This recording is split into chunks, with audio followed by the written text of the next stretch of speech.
Kemarin ini saya sempat agak berdebat ya. Saya suka ngobrol sama follower saya di Instagram saya. So kalau kamu ngobrol sama saya, udah follow aja @gdebp, nanti kita ngobrol di sana. Dan saya sangat menikmati ngobrol dengan follower saya, terutama yang masih belum tercerahkan, kecerdasan finansialnya masih perlu diajarin, tapi yang mau belajar. Karena ada juga follower-follower yang saya nggak ngerti, mereka nanya ke saya jawab tapi ngebantah mulu, kan bete lama-lama gitu loh. Saya udah ngeluangin waktu, mereka juga nggak bayar buat konsultasi sama saya, tapi kemudian ngebantah mulu. Jadi saya kayak lebih capek meyakinkan mereka daripada mereka mencerna apa yang saya kasih tahu gitu loh. Nah tapi it's okay lah, gak apa-apa lah. Saya suka sharing, saya seneng karena saya pikir gini, kalau misalnya saya bisa membantu 1.000 orang, lalu kemudian 1%-nya aja berubah, itu udah 10 orang. 10 orang berubah dari 0 bisa jadi 10 gitu ya. Dari 0 bisa jadi 20, buat saya udah bagus banget. Udah happy banget buat saya.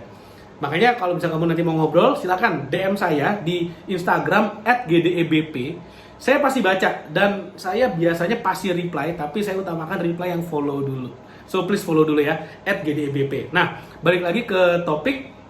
Saya ngobrol sama satu follower saya dan dia kayak curhat. Saya nggak ngerti dia baru ikut training apa, saya nggak ngerti baru baca buku apa atau baru denger influencer mana.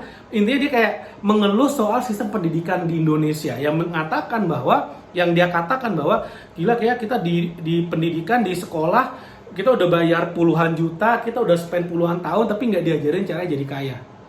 Ya, terus saya bilang ya memang nggak diajarin jadi kaya. Kenapa sesuatu yang memang dari awal memang nggak diajarin, kenapa kita harus komplain di sana? Karena gini,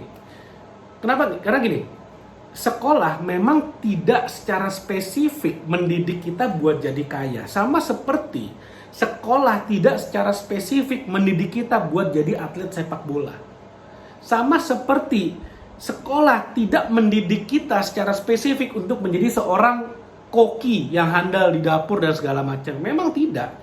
Tapi sekolah memberikan kita skill-skill dasar untuk kita bisa menjadi bagian dari masyarakat yang baik.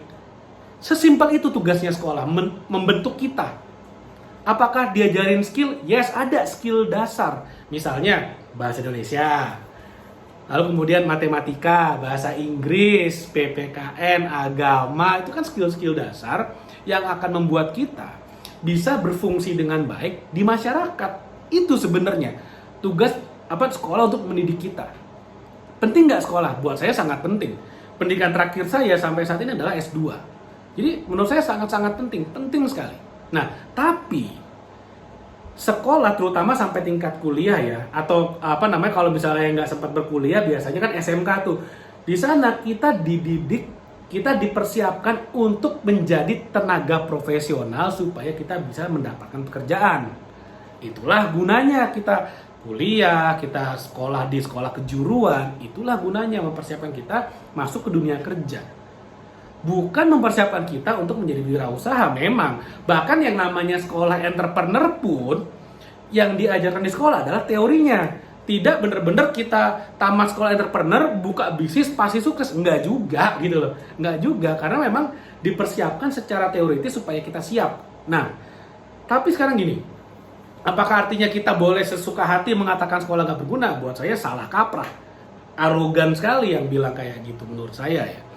Karena kita harus paham, sekolah mengajarkan banyak hal, tapi ada jauh lebih banyak lagi yang kita harus pelajari secara otodidak di tengah masyarakat dengan cara kita terjun langsung di bidang-bidang yang kita inginkan. Misalnya, kalau kita mau jadi seorang pelukis yang handal, pelukis yang hebat, Pablo Picasso gitu lah ya, sekelas Pablo Picasso, kita harus ngapain ya? Kita harus melukis.